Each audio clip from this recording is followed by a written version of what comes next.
Welcome to Nerdmusement. I'm the Count of Arcadia, and this is, Quinn as usual. and we're Nerdmusement. As usual, remember to like and subscribe if you're enjoying the content. And what's our phrase? If it's amusing to nerds, it's Nerdmusement. Which, by the Okay. way, you should also share if you like. Share it to the winds, to all the people everywhere. Yes, share, like, subscribe. Also, what are our topics this week, Quinn? Well, it's New Year's, so we just had Christmas, just had the change of the year. And also, so we're just going to talk about how our Christmases went, and also a little trip we took down to San Antonio. Okay, Then we got some movies to discuss. You went and saw Spider-Man No Way Home. I bit the bullet and went and saw Matrix Resurrection, just so one of us could talk about it. Unfortunately, and then of course on the gaming scene, we've both been playing Halo Infinite. Okay, and of course, our thought of the episode will be coming up at the end. Yes. So why don't we get started on Christmas? So did you have any good gifts this year, Quinn? Yeah. A couple, actually back in November when I went to the board gaming geek convention, I really enjoyed playing Scythe. So family got me a copy plus a lot of the expansions. So I'm all set up on that now. Plus a lot of, all-purpose gift cards from the Federal Reserve, aka money, was also given. So that was always good. Just got a chance to drop in to the family, who I don't see very often, unfortunately. Well, my sister gave me the box set of the Legend of Zelda manga by Akira Hamakawa. That they're the hardbound versions of the books. Nice. They also come in a chest. So that's cool, because I have the one that has the nicer one where it's not just the basic manga, it's the larger kind of trade paperback sized one, but those are still softback. They're not hardback like that. Yeah, they all fit in the treasure chest too. The sound chip doesn't work on it, but what you gonna do about it? Very cool. And oddly, my niece gave me a copy of Pokemon Sapphire. Not Sapphire, Pokemon Ruby, the remake of Diamond and Ruby. Oh, okay. Or is it Ruby? Because it's Brilliant Diamond. No, it's Pearl. Yes, let's say. Yeah, Ruby was the last set they remade. Yep. Yes. I was kind of shocked about that. My niece kind of wants me to play Pokemon. I kind of do other things.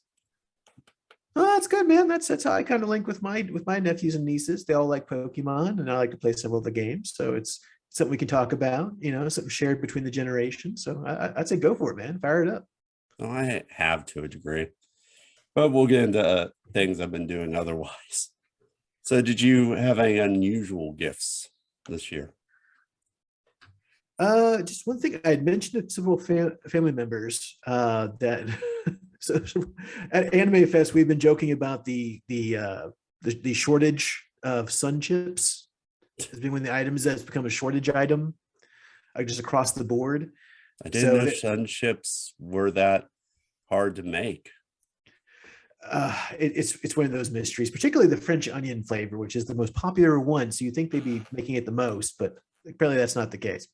But I mentioned that to a few family members, and as a result, a bunch of the gifts came attached to bags of sun chips. So I'm now well stocked. That's good. One thing I've never really wanted is provisions at Christmas. That might change in the future. You never know. I got an orange in a stocking. Oh, okay. Well, yeah, my sister gave me NES controller socks, which it was, they fit. That's the important part. Never have too many socks. Yeah, you can, if they're all holy. But yes. So anything else interesting during Christmas? No. It's just pretty laid back. Unfortunately, most I didn't really get to spend much time off for it. Ended up having to work on both sides of it. So Yeah, yeah. It's just one day getting to see the family and exchange some gifts, and then back to the grindstone. yeah, that's too bad. Uh, I got to speak at church. Whoa, okay. What'd you speak about? I got to do the Linus verses in Luke. Nice. Okay. Cool. Yeah, Cool. I would link the video, but this isn't the place. Indeed. But it's good that you're gonna get into your community there. That's always good. Anyway, let's go on to the next topic. Ah, yes, the trip to San Antonio, which that So was pretty good. this occurred on the weekend of the 11th and 12th of December. Yes. We hit up both SeaWorld San Antonio and Six Flags Fiesta, Texas for their Feliz Fiesta event.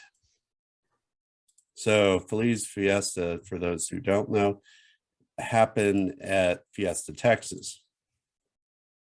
But both parks were decked out for the holidays, Yes, of especially course, Christmas. that's SeaWorld right there, of course, not Fiesta, Texas. But we did, of course, go to SeaWorld first. So that's the first picture on our reel here. Which and I have to admit, I was surprised when we managed to catch a orca, a killer whale show. If it's so, we caught the show, not the actual animal. That would have been a very difficult process. But I was under the impression that they had already put an end to all those shows and sent the whales elsewhere. So I was actually pleasantly surprised. There's a bit of confusion there. Basically, what's going on is that they're no longer raising new orcas at the parks. Hmm. And basically the orcas that are there now will be the last ones. So see them now while we can. I guess it's going to be the rule of Yeah. that one. It was a great show. They seemed happy enough, and they didn't try to drown any divers. Well, So the divers stay to the edges. Now we yeah, did I see noticed that. another show at SeaWorld, the beluga whales and dolphins, blue beluga Christmas, I think they called it. Which I'm pretty sure is the normal beluga show, but they just attached the word Christmas to it. But all around, it was still a pretty good show. And of course, we rode some roller coasters. Yes. The full set there. The Stingray is still by far my favorite one. And it's still the best wooden track ride in the state of Texas. So anybody going should definitely check that one out. So what do you like about Stingray? It's just an all around solid ride. It's a new one, so the wooden track hasn't gotten weird yet, so it's not too rough. At the same time, it's got a lot of a lot of hang time, a lot of twists, a lot of turns, and a good length to it as well. So you actually get several solid minutes of thrill. So just lots Of of fun. Just lots of fun. airtime and lateral and other forces on you. And it Indeed. doesn't really have a rattle yet. And it's the only one of the 2020 SeaWorld rides that didn't close down due to wasn't held back due to COVID. Right. This year, Yeah. those 4 rides, including Emperor at San Diego SeaWorld and the Iron Gwazi at Busch Gardens Tampa, will finally open. Yes. Plus, it's the most distinctive one they have because Great White is just another clone of the Batman rides, and Steel Eel is not a clone, but it's got its issues. Especially we finally got a chance to ride in the rear of the train, and oh my gosh, that thing throws you around so much. So Yeah, yes, some Stingray's the people unique like one. it that way. Well, Stingray is the unique ride, and it's the one that's solid no matter where you're sitting. So I'd say it's the strongest single ride they've got at that But park. at the same time, there is a new ride for 2022 at SeaWorld.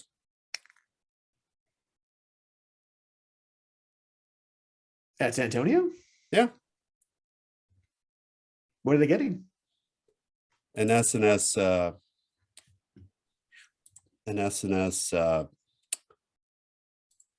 swing. Oh, yeah, that's that giant framework we saw. Yeah, Yeah, this that's is an earlier hmm. picture of the construction site. It's actually further along than this now. The swing is actually upright. The only thing they haven't installed is the gondola. When we saw it at Christmas. I'm not generally enthused by swingy things. That doesn't really hit my thrill Oh, you might desires. like it if you go to the one in Colorado that's over a cliff. I'm all about speed and G forces. So Well, it's a different yeah. type of G-force. Well, we'll see. I mean, if I buy the park again, obviously after it's completed, I'll definitely give it a try. But as far as really getting jazzed and hyped, Would you that's not agree where I am. that SeaWorld San Antonio still has one major issue? It's still really open. When you walk through it, it's just you have these vast areas of the park that are just, kind of empty. Yeah, there's some of that still. But I mean, they're filling in pretty quickly though, and they've managed. I mean, also because the light show they did, they had the whole ring that you walk around the park. They pretty much had it covered pretty well. Yeah. So I don't know if they have that many gaps left. Well, there's a lot of space available still, is what I'm saying. Mm. Oh yeah, yeah. For those Definitely. of you who aren't familiar with the park layout, SeaWorld San Antonio is a giant circle around a lake, basically.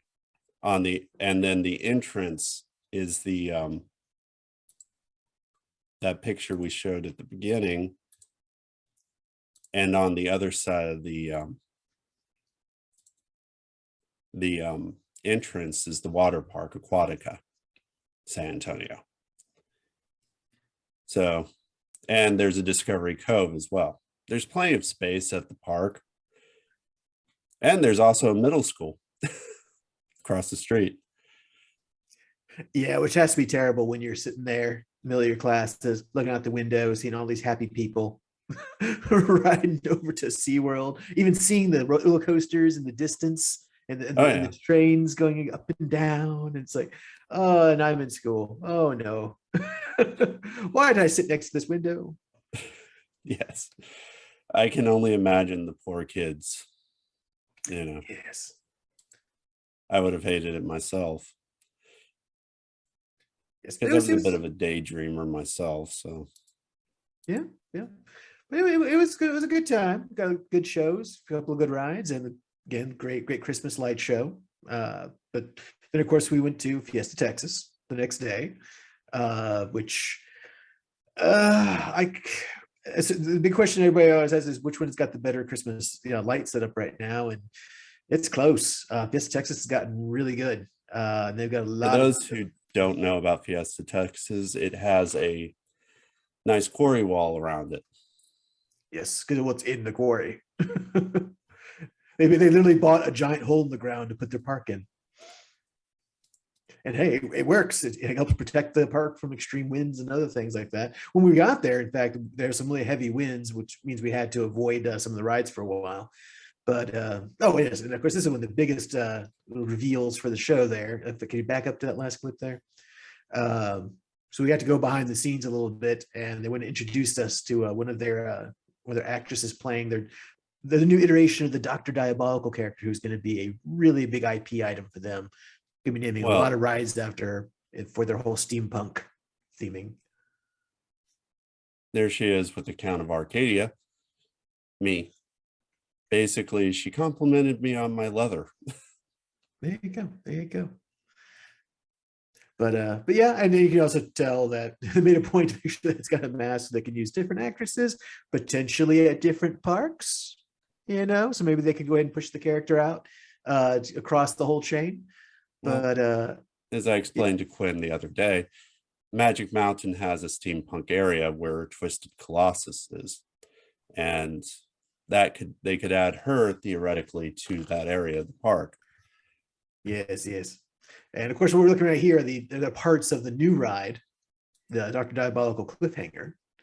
The whole idea behind Dr. Diabolical character is that she's this steampunk professor who has a mad scientist, really, who has found a way to distill human fear into a youth elixir.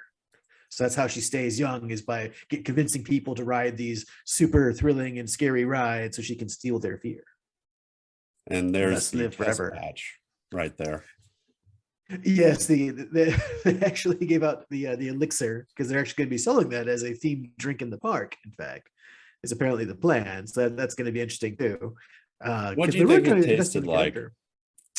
Kind of a Tang high C kind of, or maybe kind of V8 fruit drink. It wasn't really V8. I didn't detect V8. I saw tangy. Well, have you had the V8 fruit drink? Not their tomato one, obviously, but the V8 like blended fruit drink that they have. It tastes a lot like that. Yeah, I mean, it was okay. I mean, definitely wasn't bad. It wasn't great, but wasn't bad either. I mean, I could drink some more. There's the president, Jeffrey, but that's a steam shovel. Yeah. There we go. There's Jeffrey. Yeah, Jeffrey is a person, not a machine. This is the area where the new ride will be. It doesn't get that close to the quarry wall, unfortunately. Yeah, I know people are talking about maybe if it would actually have us hang off the wall, but no, it's freestanding. But hey, it doesn't matter. It looks fantastic, and plus, it'll be kind of nice to have a view. It'll be above the quarry when you actually get to the top of it. So yeah, looking down into it, kind of cool. And for those of you who don't know, it's going to be a BMM dive coaster, similar to Emperor that's going in at SeaWorld San Diego, but a little bit with more pizzazz. Obviously, it's not themed to penguins. It's themed to this person. Yeah, I mean, it was a cool tour, and plus they had a lot of good Christmas shows. I mean, they're very conventional, like the Rockville High Christmas show thing was very like something from the 1950s or 60s, but well acted, well performed. And then they did Majesty of Christmas, which was basically a nativity story reenactment, which was a bit interesting for a theme park. Because it's San Antonio, man. There's tons of Christians, particularly Catholics, who are living there. So for Christmas, they want to see nativity, and it was very good. Again, another really good batch of actors. I think the word going around was that with the cruise shutdowns, all the cruise ships that were no longer out there, there's a lot of performers from that who are available. So Fiesta, Texas, and other Six Flags locations have just snapped them up. Probably other theme parks too, such as Dollywood and whatnot. The interesting aspect was there was a whole theater that most people don't even realize is at Fiesta, Texas, right at the front. This is a whole actual theater where if you didn't know that it was there, you just think it was a facade. Yes, and you get no impression of its size from the facade. Once you walk in, and it actually has a dedicated concession stand. There's actually a whole areas going off to the side, which take you into this huge theater, which is also completely rigged with full Broadway presentation equipment. They had the angels suspended on wires flying in and things, and they brought in farm animals through site. Yeah, it's really a very impressive structure, and they actually put on a pretty impressive show. And you're right, you wouldn't know just to look at it. You wouldn't know that there's actually something much more high end right there next to the entrance than anything you would expect from frankly most Six Flags parks. I know there's nothing of that quality or size at Six Flags Over Texas. So I'm right now showing a picture of Goliath, but through the steel, you can actually see part of the theater. And it's this thing, it's kind of hard. I mean, this is probably the best view of it right here, because from everywhere else, there's always something kind of in the way, or some part of the theming of the area you're in that kind of gets in the field of view. So you wouldn't think about it because you might think, oh, it's just extra space or something, because you don't know it's being used until it's being used, basically. Oh yeah.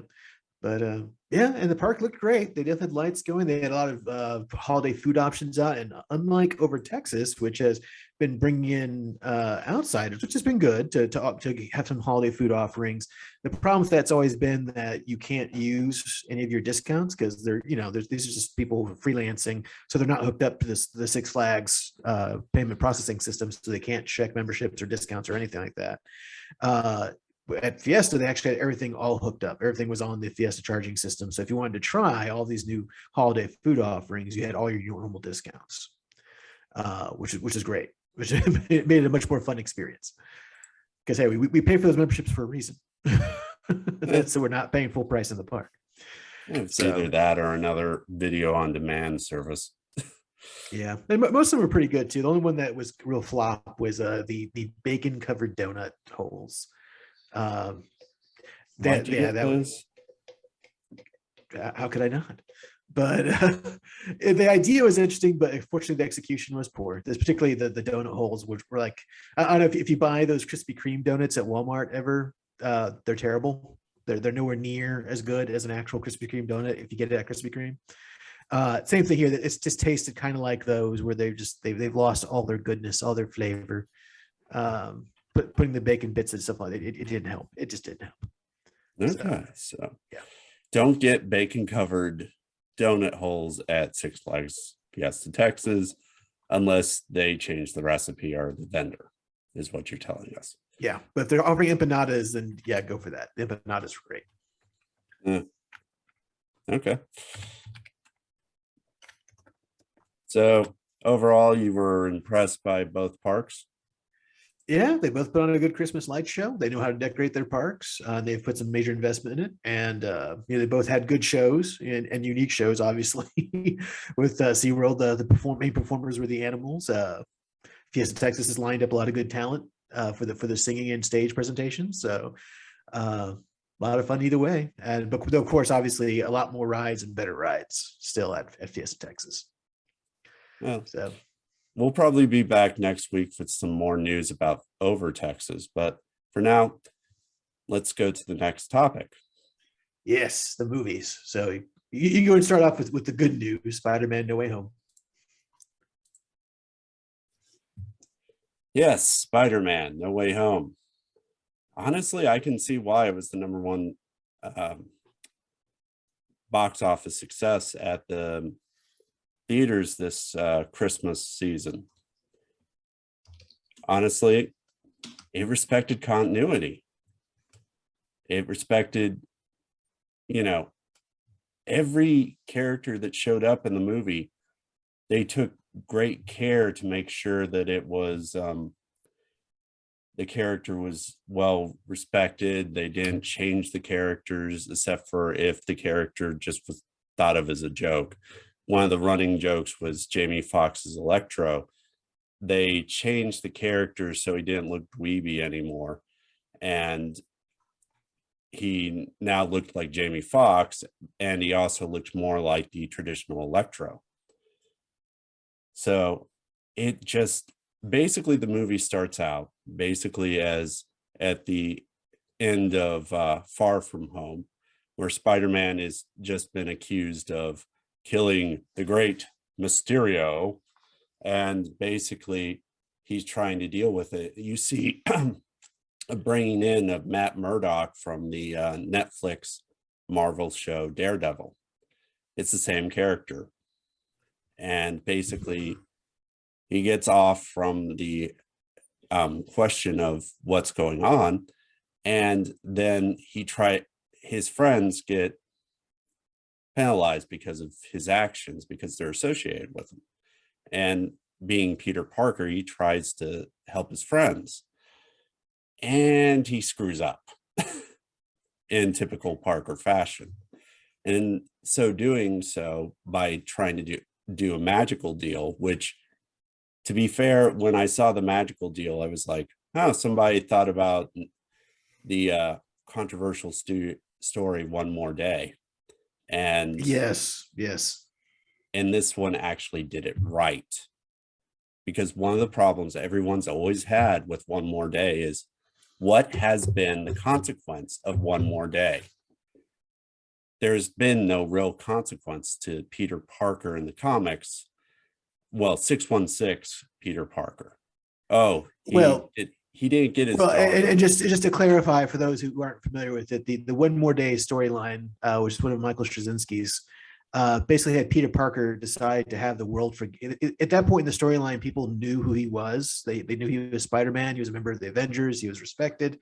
But then something happens to Aunt May, and to save her life, he makes this magical pact to alter realities that nobody knows who he is, to take back everything that's kind of happened up to that point in events. So he basically he's basically in a very good place, being accepted by the role of Spider-Man, and also at that point married to MJ, and he's giving all it up to save Aunt May's life in that storyline. Which she tells him not to worry about it, and he does it anyway. Which, to be fair to J. Michael Straczynski, who was the creator of Babylon 5, he didn't want to write this story. Yeah, he was basically told to do it because the other writers coming up just didn't want to have to build on what he'd been building. Yeah. Yeah. That would be Dan Slott, and I have issues with Dan Slott.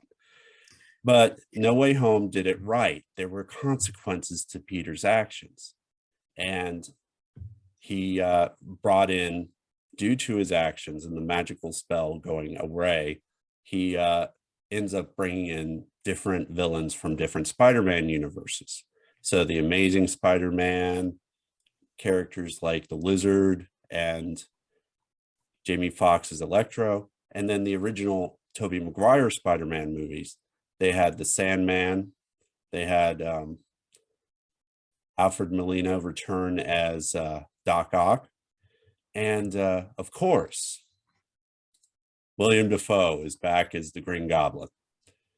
And I especially like the fact that they didn't try to make the Green Goblin into some sort of Michael Bendis monster goblin who speaks in fire. Pox on Bendis. Yeah, there are some, for people who haven't read, there's some weird iterations of the Green Goblin in the comic book. It's not just Norman Osborn, exposed to the gas, which makes him insane, and so he wears the costume. There's actually versions where he is like strangely mutated and is kind of a goblin, and it is very odd. Yes, it doesn't add to the character. It goes against what Steve Ditko really intended, and it doesn't, make anything better. And it's just, because Bendis was kidded about something when he was a kid. Now, of course, the biggest thing about No Way Home, they tried to keep it a surprise, but in the end, obviously, a lot of it got out, is that they brought back so many of the original actors, including the two other major Spider-Man actors, Andrew Garfield and Tobey Maguire. Yeah. To actually appear as themselves as their Spider-Man characters from alternate realities. They didn't try and say, oh, it's some guy who's not Spider-Man, who's Tobey Maguire, like in a certain Ghostbusters so-called movie in 2016. They actually acted on continuity. And that's one thing I have to give out to John Watts, who was the director of this movie. He was able to keep the continuities together and string along not only the characters that returned from Spider-Man far away from home, but he actually built on the characters from all the different Spider-Man movies, including the different Spider-Mans. I would say Andrew Garfield gave his best performance as Peter Parker Spider-Man in No Way Home, which is bizarre, especially since Amazing Spider-Man 2 almost destroyed everything. Well, that's the thing that apparently everybody agrees, because gosh, the movie's at 1.369 billion in revenues. Oh, yeah. That's across the world. It crossed over $500 million in the domestic box office in the United States, which, no one thought with the pandemic that was possible. And then there's, of course, William Dafoe as the Green Goblin. Yes, there's a nice detail. It's not one we need to over fixate on.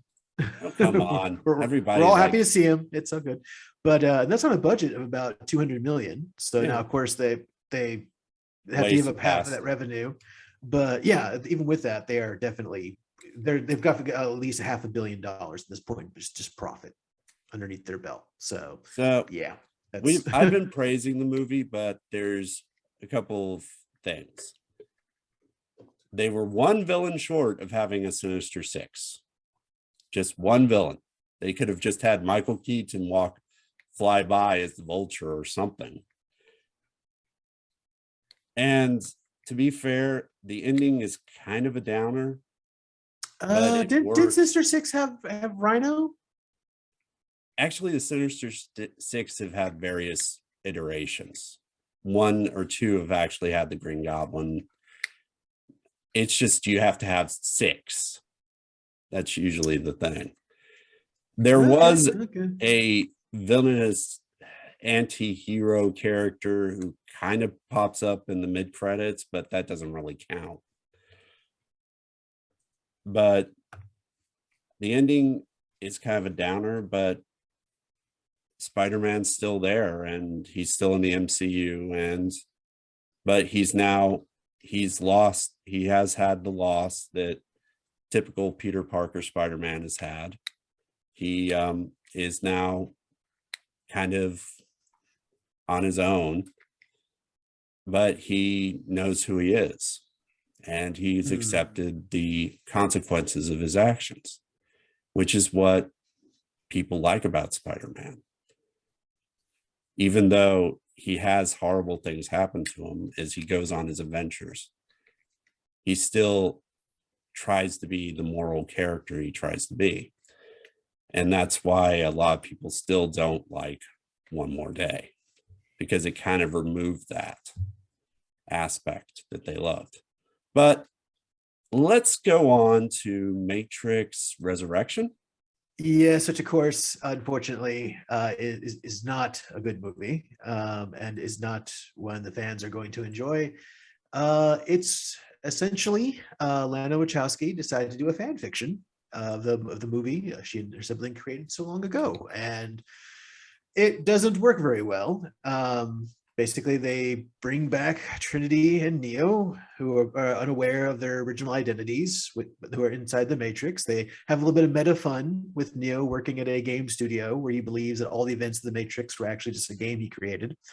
And Trinity's just this woman he sees in a coffee shop. And this whole time he's being counseled by his therapist, who turns out is actually the secret mastermind behind everything, because in the end, it turns out the machines have recreated or brought Trinity and Neo back to life, just recreated their bodies and reloaded their information because they're using their unrequited desperation to convince most of humanity to accept the Matrix. So it's kind of a twist on the architect had to redesign the Matrix to allow people to make the choice to accept it.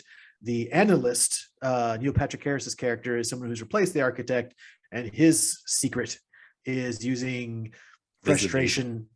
Yeah, this frustration and unrequited needs as a way of keeping people from from overcoming the reality around them. And cell phones. Don't forget the cell phones. Oh yeah, and yeah, manipulation of the media. And so it's very strange. So his whole thing is he has to have Trinity and Neo plugged into the Matrix. So if they escape, then everybody is going to suddenly realize the Matrix isn't real and leave. And there's also this redefinition of the One as actually being the pairing of Neo and Trinity. So they both actually have the unusual powers now, which just wouldn't that also, my brother-in-law was someone who liked to interpret the Matrix. Wouldn't that also mean that Morpheus would be part of the One, since technically he's a representation of the Father? Oh, and that Trinity? gets great too, because you see, because Morpheus is brought back as an agent. Yeah, that makes no sense. Yeah, his essence was apparently reloaded into the Matrix, bonded with an agent program. Then he becomes self-aware again and goes back to his task of to finding the One. Yeah, it's shouldn't partially he be in the Trinity without the triad as well? Well, that's if you understand the idea is that Trinity and Morpheus, that they have roles in that they serve in the finding and supporting of the one. But the problem is apparently they don't understand that everybody has to be equal in some way, or at least as far as balancing out the Trinity and Neo, and then Morpheus just kind of complicates that, so they just didn't address it. So I mean, I'll say on the positive, How was the actor it was, though, since they didn't have Lord's firstborn? yeah, that's another thing too, is this whole thing is supposed to be a way of explaining why he looks completely different now. But and even behaves mostly differently now too, because hey, it's the Morpheus program, but it's been, you know, reincarnated into this different agent personality. But So yeah, I mean, it's a fun movie to watch. As far as visually, with the, you know, the Wachowskis are still great filmmakers as far as how they can put together a great scene and some great experiences, just as far as as the spectacle of it. And there were some interesting ideas, like there are actually programs who have fled the Matrix as well and are working with the humans in the real world, which is kind of interesting. so they But have yeah, robotic bodies. yeah, it's weird with that. The idea is they interact by having like these clouds of nanites that create a humanoid form when they're interacting in the real world. It's kind of interesting, but and also again, they try to play meta a little bit with Neo thinking he's a game designer who created the Matrix as a game, and you have the studio, they're trying to create a sequel to the Matrix. And they have all these silly, stupid ideas that you get, unfortunately, in real life game studios. There's a little bit of fun there, but Yeah. again, at its core, the movie just falls flat. The core premise doesn't work. The ending climactic scenes are really just not that engrossing. And the ending is very just trite, and it's just the rest of the movie was just a poorly written process of getting to that ending, which they just really did. That's all they really wanted to begin with, and they didn't think that much about how to get there. It's very self-indulgent. So So do you think it's finally over, the Matrix? I sincerely doubt anybody's going to be wanting to put any more money out on another Matrix movie. Well, you lose 150 million. Well, yeah, I think the final numbers are they've yeah, 150 to make it. They've actually, I'm sorry, 190 is the amount it took to make it, and the revenue so far is only a little over 100. And of course, you're dividing that between the theaters, so you're looking at probably about 50 plus, a little over 50 million in profit. Plus Well, any marketing costs and yeah. So yeah, they're probably losing 200 million on this by the time it's all said and done. Yeah, to be fair, Warner Brothers really couldn't afford this. yeah. And also at the same time, when we get to opportunity cost, this is what Keanu Reeves did instead of making the next John Wick movie. I thought he was making John Wick 3 while he did Matrix. Other way, there's a little bit of overlap there. He was starting on Matrix while he was doing some 3, but then he had to keep doing more stuff for Matrix. So we're not getting John Wick 4 anytime soon because this is what he was doing instead. Well, the world is Yeah. a little lesser for it. Yes, because that would have been a good movie, most likely. That should have been made, and hopefully will still get made. At least that's the plan. But instead, we got this in the meantime, which, yeah, not a good use of time and resources by all involved. This is definitely not a not a good idea by the studios, and I'm not sure entirely what Lana was wanting to achieve by getting her fan fiction up on the screen. Yeah. So yeah, definitely do not pay to see. Or if you already do, have just if you already have HBO Max, just watch it there if you're so inclined. yeah, or when it comes out on Redbox, just rent it on the cheap. It's definitely not worth major dollars. I mean, again, it's not going to be a horrible thing to watch. There are some parts of it that are good, and also again, you have the spectacle of some of some of the action within the Matrix and so forth, and the special effects are great. It's just, you know, there's just the soul's not there anymore. And then again, some people would argue, of course, that the soul hasn't been there that much since the original movie. That 2 and 3, while they had their moments, were still kind of paled, you know, to the original movie, just the Matrix. And if you just take it by itself, that's by far the best way to experience the whole concept. Is just take the Matrix by itself and ignore the rest. There were some parts of the Animatrix that were decent, but I'm one of those people who argues the first film, it's all you need, throw the rest away. Yeah. Because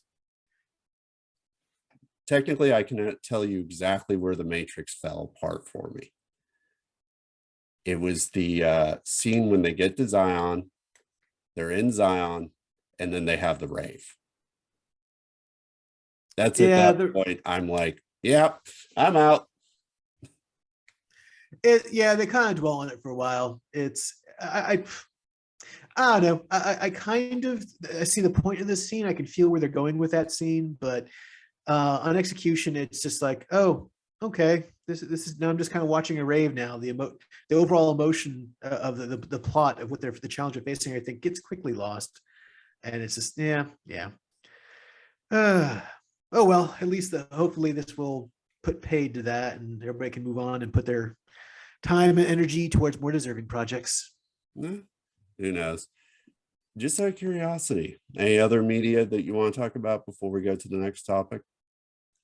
No, I think that's it for now. Or other than just dwelling very briefly on the whole debacle with the Ghostbusters Ultimate Collection, and how it ended up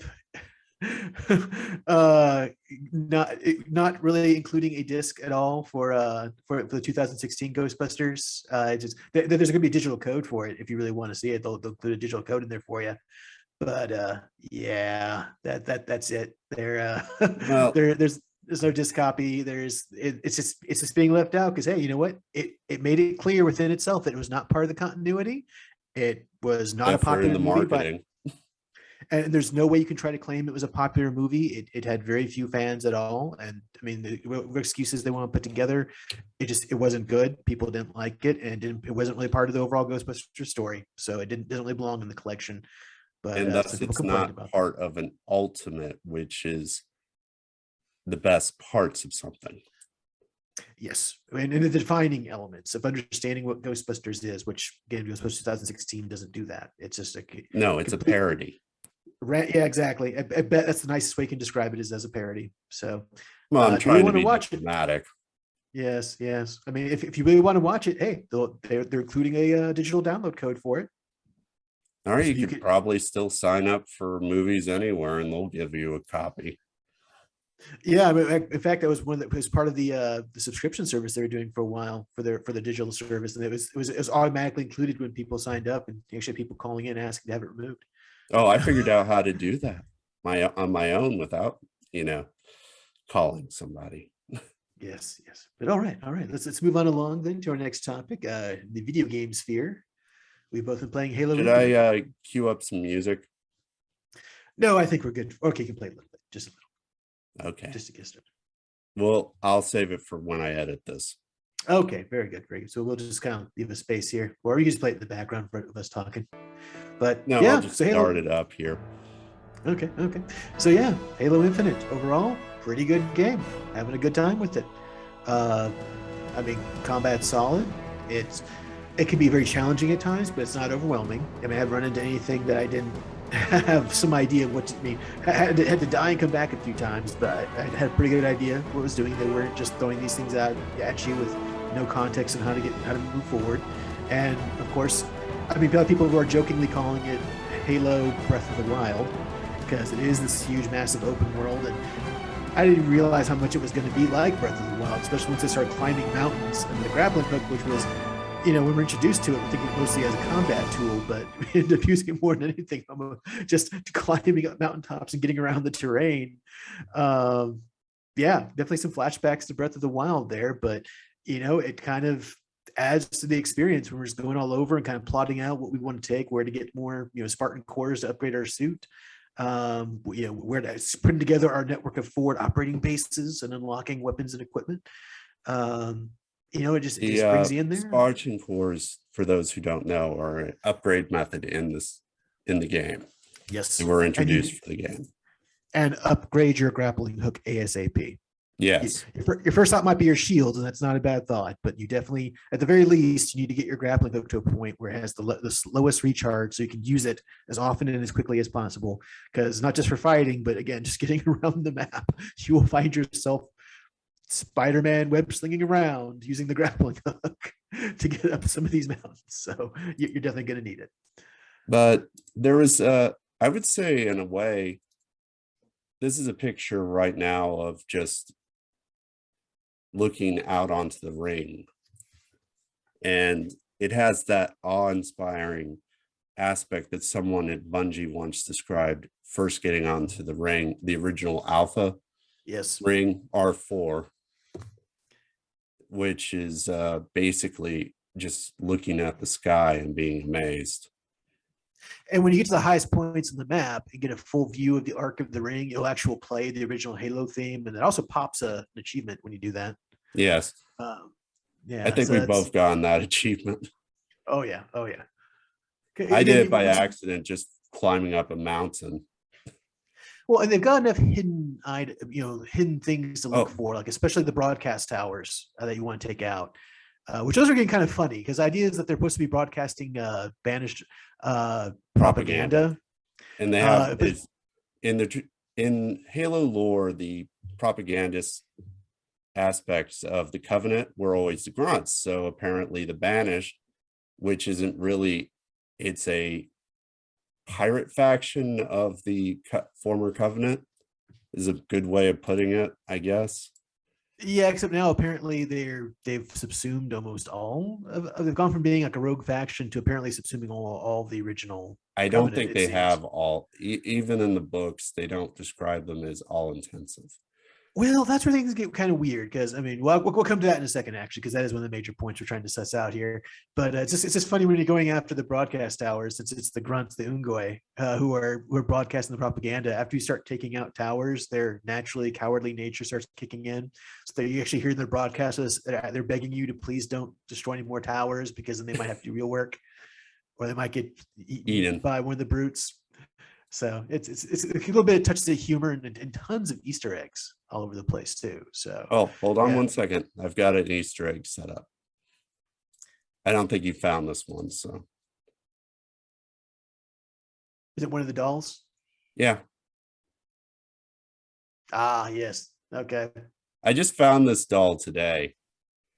I went and found a Spartan core, which was in this cave.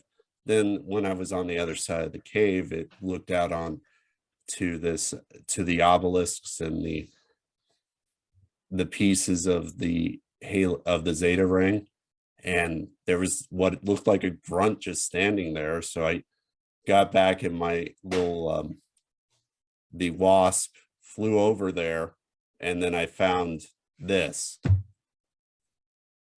Yes. Also, yes. You can see one of the relics in as well. Nice shot. Nice shot. Yep. Of course, that takes us to an overall good game. We do recommend, and it's also good for the franchise, frankly. But on the negative parts, they clearly did not know how to get themselves out of the corner that they were written into at the end of Halo 5, or to properly handle all the things that have been opened up in Halo 4 plot-wise, which again, Halo 5 kind of just ignored those. They just killed Jewel and Dama, the main bad guy from 4 at the beginning of the 5 without really thinking much about it. And so in this case, they apparently just decided to just have everything that happens to clean things up and restart plot happen off screen at the beginning of the game. So it's just like, okay, this is the situation now. Don't think too much about what's happened in prior games. And it's a really vague situation because it seems like the UNSC has been almost completely wiped out. I don't think the UNSC has fully been wiped out, just the Infinity, which was, to be fair, a lot of the UNSC at the end of 5 were taken out by the Guardians, and the only time you see a Guardian in the game is this flashback right here. Yeah, and then the whole thing with Cortana was taken out before the gameplay starts, mostly off screen, with a little bit of dwelling on that in the early missions, but not really the way it should be. And also the Banished. The case of the Banished apparently are the dominant power running around now. But it's still kind of vague how big and powerful they really are, or Atriox's exact whereabouts, and it's a little confusing. I mean, they obviously again didn't know how to get themselves out of the plot mess they were in. So they've kind of they focused on getting good gameplay and a good experience and trying to fill in something that sounded like a decent story that they felt like they could kind of start building off of again, and also start drawing very heavily on Halo Wars and Halo Wars 2 in particular, because I think they felt those were the last popular installments in the franchise. So they decided to kind of use those as the starting point. So Um, this is the main villain from the Banished. yes. He's Atriox's teacher.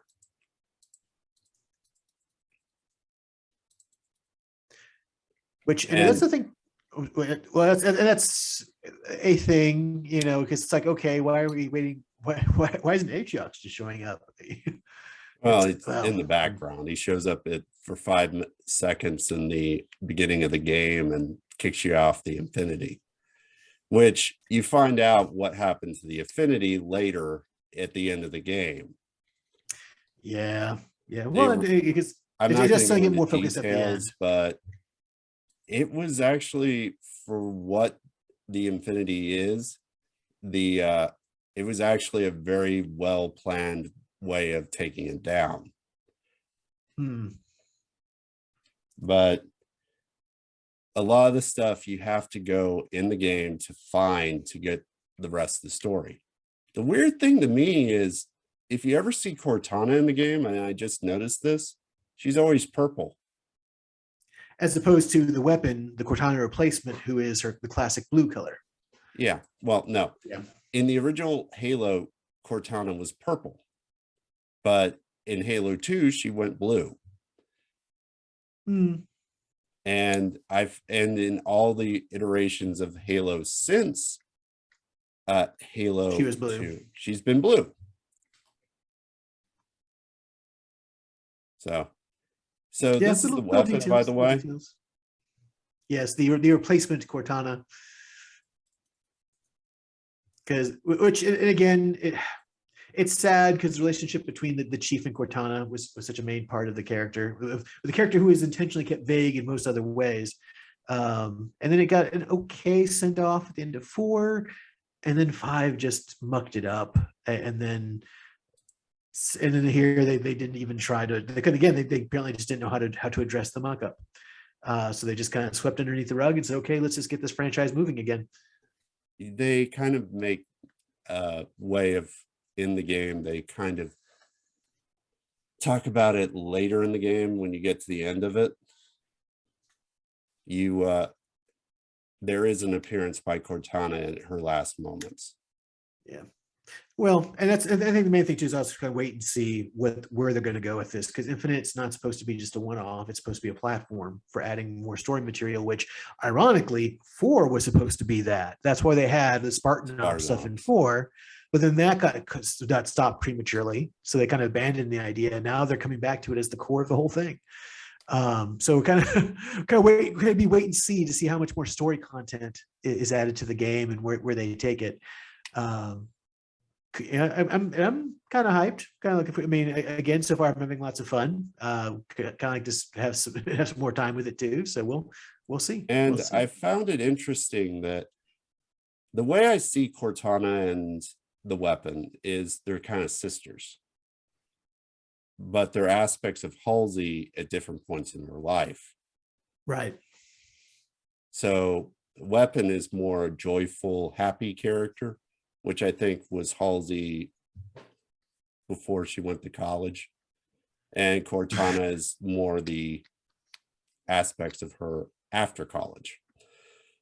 Well, and the weapon was also technically a simpler creation, because it was supposed to be single use, single purpose, to contain and destroy Cortana. But well, other things happened. From Halsey.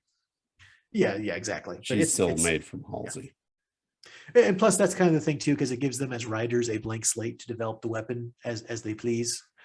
Though, whereas Cortana and Chief kind of felt like, a boyfriend, girlfriend, weird dynamic. It always, with the weapon, it came off more like a daughter between her and the Chief. Yes. It definitely, yeah. I think that's too. I don't think they wanted to try to replace Cortana too soon.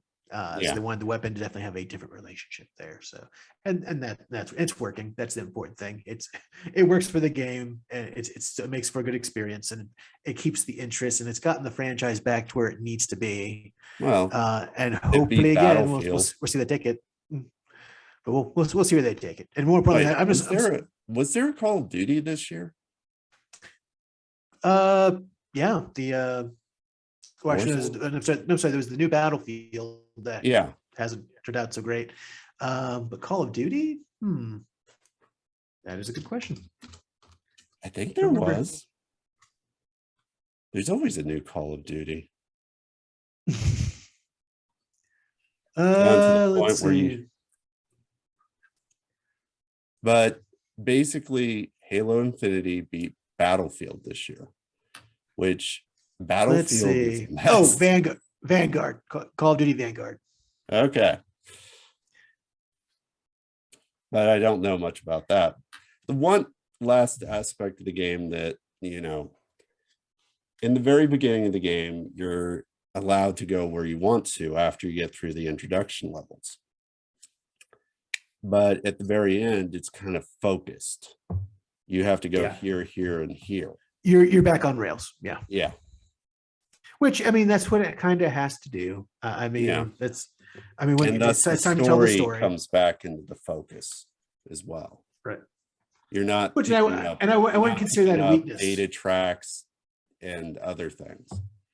I would consider that a weakness. It's unavoidable. It's something they have to do. Yeah. Yeah. But if you really just enjoyed going around the broken pieces of the ring and, getting forward operating bases, blowing up propaganda towers, and destroying banished bases, it's kind of, oh, now we're back on the rail. Well, then it's time to move on. It's fun. Let's still finish fun. The game. Yeah. And you can go back and try and beat everything in 8 hours and get an achievement for it. But yeah, definitely. Again, main thing is we're going to say solid game, fun to play, worth picking up. Especially if you've got Game Pass, it's part of Game Pass, so no excuse there not to play it. But also I picked it up for computer. I picked it up for the PC. You picked it up for Xbox Series X. And did you get digital or physical? Oh, again, Game Pass. So you just got Game Pass. Exactly. Okay. If I did have an Xbox Series X, I'd probably have a physical copy still. But I'll probably have a physical and digital copy if I had a Series X. But anyway, so I recommend it. Do you recommend it, Quinn? Very highly, very highly. Okay. Curious to see where it goes. Okie doke. Well, so let's go on to the thought of the episode. Yeah, so just randomly came up in conversation, and it's one of those things where it just kind of tells you where everybody kind of stands on the characters. Classic anime, Ranma 1/2, the three Tendo sisters. So you have Kasumi, you have Nabiki, you have Akane. It's the question every fan asked: if you had to pair up with one of them personally, who would you go with? So I'm going to go with Kasumi because she's kind, supportive, and will neither punch me in the face unless I've done something to deserve it, really, actually deserve it, and will not be constantly trying to get money out of me. Okay. So, and unlike the other two sisters, one. I'm not for Akane, but I'm not also for Kasumi. I kind of always wanted Nabiki, mostly because the one sad truth about me is the women I look for, I'm trying to find my Eleanor of Aquitaine. Like Henry II, I'm trying to find the woman who is his equal. But has her own thing going on. Okay. So if I was being fair, my favorite female in Ranma 1/2 is actually Yukio. Well, you have to expand that. I mean, I kind of like Shampoo, but oh well. It's and that ties back into Ramiko Takahashi. Actually, is getting a new season of a show this year. Oh yes, Urusei Yatsura. Yes, is getting a new season. which After the show that how never many dies. years? Well, What that's the was thing. it? I don't think that they actually covered all the manga to begin with. So I think that the additional material was was still there to be covered. So I think they there we covered the go. whole manga. And they finished up the story with one of the movies, as I recall. Yes, but apparently there's still more story. Oh, there's always more story. And to be fair, there's always more Ramako Takahashi manga to, Rumiko Takahashi to adapt and make money off of. Indeed. So So I'm interested to see how that turns out. we'll be back next week on Nerd Amusement. I'm the Count of Arcadia. And this is Quinn. Because remember, if it's amusing to nerds, it's nerd amusement. We'll see you next time.